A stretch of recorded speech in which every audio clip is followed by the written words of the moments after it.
ಕಾಂಗ್ರೆಸ್ ಸರ್ಕಾರದಲ್ಲಿ ಮುಖ್ಯಮಂತ್ರಿ ಬದಲಾವಣೆ, ಸಚಿವ ಸಂಪುಟ ವಿಸ್ತರಣೆ ಇದೆಲ್ಲವೂ ಕೂಡ ಚರ್ಚೆ ಆಗ್ತಿರುವಂತಹ ಸಂದರ್ಭದಲ್ಲಿ ಉಪಮುಖ್ಯಮಂತ್ರಿ ಡಿಕೆ ಶಿವಕುಮಾರ್ ಅವರ ಮನೆಗೆ ನಾಗಸಾಧುಗಳು ಭೇಟಿ ನೀಡಿರೋದು. 10ಕ್ಕೂ ಹೆಚ್ಚು ನಾಗಸಾಧುಗಳಿಂದ ಈಗ ಡಿಕೆಶಿ ಅವರಿಗೆ ಆಶೀರ್ವಾದ ಸಿಕ್ಕಿದೆ. ಗಮನಿಸ್ತಾ ಹೋಗೋಣ. ಈ ಹಿಂದೆಯೂ ಕೂಡ ಬಹಳ ದೊಡ್ಡ ಚರ್ಚೆ ಆಗ್ತಿತ್ತು ಕಾಂಗ್ರೆಸ್ನಲ್ಲಿ.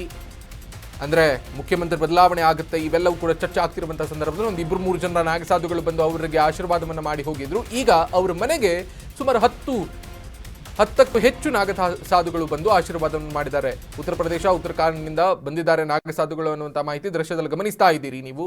ಈ ಹಿಂದೆಯೂ ಡಿಕೆಗೆ ಆಶೀರ್ವಾದವನ್ನು ಮಾಡಿದಂತಹ ನಾಗಸಾಧುಗಳು ಡಿಕೆಶಿ ಸಿಎಂ ಆಗಲೆಂದು ಆಶೀರ್ವಾದ ಮಾಡಿದ್ದಾರೆ ಸಾಧುಗಳು ಅನ್ನೋದಾಗಿ ಅವರು ಈಗ ಮಾಹಿತಿ ತಿಳಿದು ಬಂದಿದೆ. ಡಿಕೆಶಿ ಅವರ ಜೊತೆಗೆ ಮಾತನಾಡಿದ್ದಾರೆ, ಒಂದಿಷ್ಟು ಚರ್ಚೆಯನ್ನು ಮಾಡಿದ್ದಾರೆ. ಅಕ್ಕಪಕ್ಕದಲ್ಲೇ ಕೂತ್ಕೊಂಡು ಡಿಕೆಶಿ ಅವರಿಗೆ ಶುಭಾಶೀರ್ವಾದವನ್ನು ಮಾಡಿದ್ದಾರೆ. ಮುಂದೆ ನೀವು ಮುಖ್ಯಮಂತ್ರಿಗಳಾಗಬೇಕು ಅನ್ನೋದಾಗಿ ಅವರು ತಿಳಿಸಿದ್ದಾರೆ. ನೋಡಿ, ಅವರಿಗೆ ಹೆಗಲಿಗೆ ಕೈಯನ್ನು ಮುಟ್ಟಿ ತಟ್ಟಿ ಆಶೀರ್ವಾದವನ್ನು ಮಾಡಿ, ನೀವು ಈ ನಾಡಿನ ದೊರೆಯಾಗಬೇಕು, ಸರ್ಕಾರದ ಮುಖ್ಯಮಂತ್ರಿಗಳಾಗಬೇಕು ಅನ್ನೋದಾಗಿ ಆಶೀರ್ವಾದವನ್ನು ಮಾಡಿದ್ದಾರೆ. ಗಮನಿಸ್ತಾ ಇದ್ದೀವಿ. ಉತ್ತರ ಪ್ರದೇಶದಿಂದ ಬಂದಂತಹ ನಾಗಸಾಧುಗಳು ಅವರಿಗೆ ಆಶೀರ್ವಾದ ಮಾಡಿದಿರುವಂತಹ ಫೋಟೋವನ್ನು ಕೂಡ ನಾವು ಗಮನಿಸ್ತಾ ಇದ್ದೀವಿ.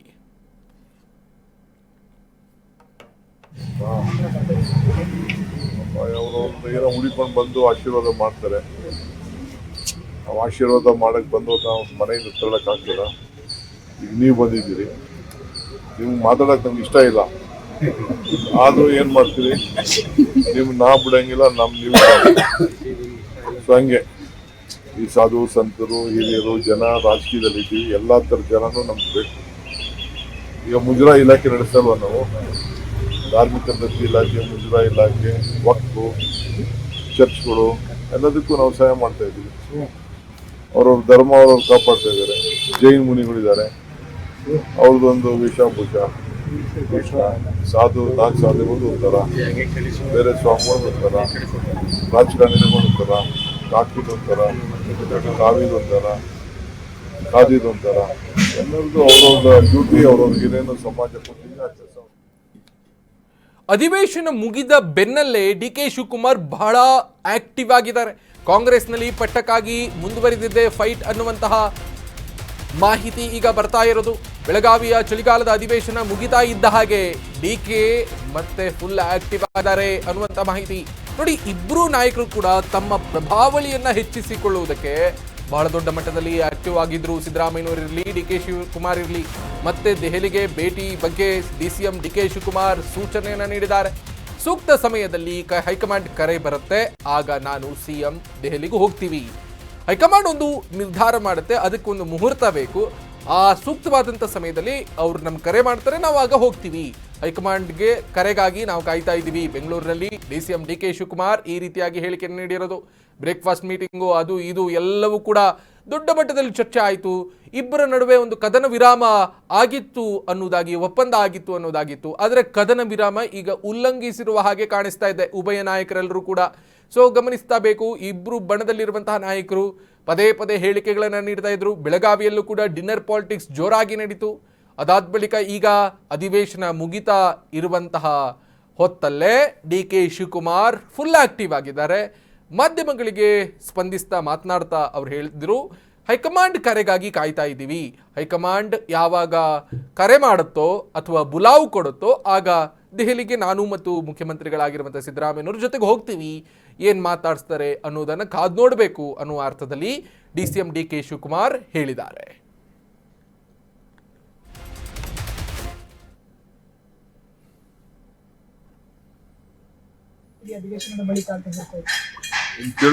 ತಿಳಿಸ್ತೇ ನಾವೇನು ಮಾಡಲ್ಲ.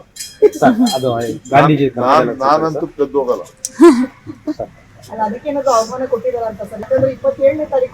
ಇಬ್ಬರಿಗೂ ಏನೋ ಹೇಳಿದಾರೆ ಅವರು, ಯಾವಾಗ ಕರೆಸ್ತೀವಿ ಅಂತ ಇಬ್ಬರಿಗೂ ಫೋನ್ ಮಾಡಿ ಹೇಳಿದ್ದಾರೆ.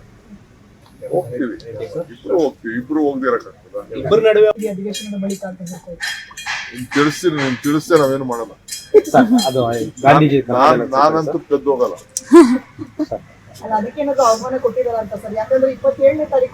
ಇಬ್ಬರಿಗೂ ಏನೋ ಹೇಳಿದಾರೆ ಅವರು, ಯಾವಾಗ ಕರೆಸ್ತೀವಿ ಅಂತ ಇಬ್ಬರಿಗೂ ಫೋನ್ ಮಾಡಿ ಹೇಳಿದ್ದಾರೆ. ಹೋಗ್ತೀವಿ, ಇಬ್ರು ಹೋಗ್ತೀವಿ. ಇಬ್ರು ಹೋಗ್ದಿರಕ್ಕಾಗ್ತದ? ತಿಳಿಸ್ತೇ ನಾವೇನು ಮಾಡಲ್ಲ. ಸರ್, ಅದು ಗಾಂಧೀಜಿ ನಾನಂತೂ ಕದ್ದು ಹೋಗಲ್ಲ. ಇಬ್ರು ನಾಯಕರಿಗೆ ಹೈಕಮಾಂಡ್ ಬುಲಾವ್ ನೀಡುತ್ತೆ ಅನ್ನುವಂತಹ ಚರ್ಚೆಗಳೆಲ್ಲವೂ ಕೂಡ ಆಗ್ತಾ ಇರುವುದರ ನಡುವೆ ಡಿ ಕೆ ಶಿವಕುಮಾರ್ ಡಿಸೆಂಬರ್ 23ಕ್ಕೆ ದೆಹಲಿಗೆ ತೆರಳುತ್ತಾರೆ ಅನ್ನುವಂತಹ ಮಾಹಿತಿ ಇದೆ. DCM DKShi Delhi tour date fix ಆಗಿದೆ, ಮುಹೂರ್ತ ಕೂಡ ಫಿಕ್ಸ್ ಆಗಿದೆ ಅನ್ನುವಂಥ ಮಾಹಿತಿ. ಡಿಸೆಂಬರ್ 23ರಂದು ದೆಹಲಿಗೆ ತೆರಳುತ್ತಾರಂತೆ ಡಿಕೆಶಿ ಅನ್ನುವಂತಹ ಮಾಹಿತಿ ಗಮನಿಸಬೇಕು. ಮಹತ್ವದ ಬದಲಾವಣೆ ಆಗುವಂತಹ ಕಾಲಘಟ್ಟದಲ್ಲಿ ಕಾಂಗ್ರೆಸ್ ಇದೆ ಅನ್ನೋದಾಗಿ ಕಾಣಿಸ್ತಾ ಇದೆ. 2023ಕ್ಕೆ ಅಧಿಕಾರ ಹಿಡಿದ ಬಳಿಕ ಒಂದಿಷ್ಟು ದೊಡ್ಡ ಚರ್ಚೆ ಆಗಿತ್ತು. 3-4 ತಿಂಗಳಲ್ಲಿಯೇ ಈ ಆಂತರಿಕ ವೈಷಮ್ಯ, ಆಂತರಿಕ ಭಿನ್ನಮತ ಮುಗಿಲೆದ್ದಿತ್ತು. ಅದಾದ ಬಳಿಕವೂ ಕೂಡ ದೊಡ್ಡ ಮಟ್ಟದಲ್ಲಿ ಚರ್ಚೆ ಆಗಿತ್ತು. 23ಕ್ಕೆ ನದಿಗಳ ಜೋಡಣೆ ಕುರಿತು ವಿಶೇಷ ಸಮಿತಿ ಸಭೆ ಇದೆ. ಜಲಸಂಪನ್ಮೂಲ ಇಲಾಖೆಯ ಸಚಿವರು ಕೂಡ ಆಗಿರುವ ಕಾರಣಕ್ಕೋಸ್ಕರವಾಗಿ ಆ ಉದ್ದೇಶಕ್ಕಾಗಿ ನಾನು ಹೋಗ್ತಿದ್ದೀನಿ ಅನ್ನೋದಾಗಿ ಈಗ ಡಿ ಕೆ ಶಿವಕುಮಾರ್ ಸಮಜಾಯಿಷಿಯನ್ನು ತೆಗೆದುಕೊಂಡಿದ್ದಾರೆ. ಇದೇ ವೇಳೆ ಹೈಕಮಾಂಡ್ ಭೇಟಿ ಆಗ್ತಾರಾ ಡಿಕೆಶಿ ಅನ್ನುವಂತಹ ಪ್ರಶ್ನೆಯೂ ಕೂಡ ಮುನ್ನೆಲೆಯಲ್ಲಿರುವುದು ಕುತೂಹಲ ಮೂಡಿಸಿದೆ. ಡಿಸಿಎಂ ಡಿಕೆಶಿ ಅವರ ನಡೆ ಅನ್ನುವುದು ಈಗ ರಾಜ್ಯ ರಾಜಕೀಯ ವಲಯದಲ್ಲಿ ಈಗ ಕೇಳಿ ಬರ್ತಾ ಇರೋದು. ಬಹಳ ಗಂಭೀರವಾಗಿ ನಾವು ಯೋಚನೆ ಮಾಡಬೇಕಾಗುತ್ತೆ. ವಿಧಾನ ಪರಿಷತ್ನ ಅಧಿವೇಶನದಲ್ಲಿ ಕಲಾಪಗಳಲ್ಲಿ ಸಾಕಷ್ಟು ವಿಷಯಗಳನ್ನು ಪ್ರಸ್ತಾಪಿಸಿದರು ಡಿ ಕೆ ಶಿವಕುಮಾರ್ ಅವರು. ನೀರಾವರಿ ವಿಷಯಕ್ಕೆ ಸಂಬಂಧಪಟ್ಟ ಹಾಗೆ, ಈ ಅಣೆಕಟ್ಟು ವಿಷಯಕ್ಕೆ ಸಂಬಂಧಪಟ್ಟ ಹಾಗೆ, ಕಾಲುವೆ, ಇವೆಲ್ಲ ವಿಷಯಗಳಿಗೆ ಸಂಬಂಧಪಟ್ಟ ಹಾಗೆ ಧ್ವನಿ ಎತ್ತಿದ್ರು. ಇತ್ತೀಚೆಗಷ್ಟೇ ಅವರು ನೀರಿನ ಹೆಜ್ಜೆ ಅನ್ನುವಂತಹ ಪುಸ್ತಕವನ್ನು ಬರೆದು ಬಿಡುಗಡೆಯನ್ನು ಮಾಡಿದರು. ಅವರು ಜಲಸಂಪನ್ಮೂಲ ಇಲಾಖೆಯ ಸಚಿವರಾಗಿರುವಂತಹ ಬೆನ್ನಲ್ಲೇ ಅವರ ವಿರುದ್ಧ ಒಂದಿಷ್ಟು ಅಸಮಾಧಾನಗಳಿತ್ತು. ಈ ಎಲ್ಲ ನೀರಿನ ಸಮಸ್ಯೆಗಳಿಗೆ ಕಾವೇರಿ, ಕಳಸಬಂಡೂರಿ, ಈ ಮೇಕೆದಾಟು, ವಾರಾಹಿ, ಶರಾವತಿ, ಈ ಎಲ್ಲ ನೀರಾವರಿ ಸಮಸ್ಯೆಗಳ ಬಗ್ಗೆ ಧ್ವನಿ ಎತ್ತುತ್ತಾ ಇಲ್ಲ ಅನ್ನುವಂತಹ ಎಲ್ಲ ಆರೋಪಗಳನ್ನು ಮುಚ್ಚಿ ಹಾಕಬೇಕು ಅನ್ನುವ ಕಾರಣಕ್ಕೋಸ್ಕರವಾಗಿ ನೀರಿನ ಹೆಜ್ಜೆ ಪುಸ್ತಕವನ್ನು ಬಿಡುಗಡೆ ಮಾಡಿದ್ರು ಅನ್ನುವಂತಹ ಎಲ್ಲ ಆರೋಪವು ಕೂಡ ಆ ಪುಸ್ತಕ ಬಿಡುಗಡೆ ಆದ್ಮೇಲೂ ಕೂಡ ಬಂತು ಅನ್ನೋದನ್ನು ನಾವಿಲ್ಲಿ ಗಮನಿಸಬೇಕಾಗುತ್ತೆ.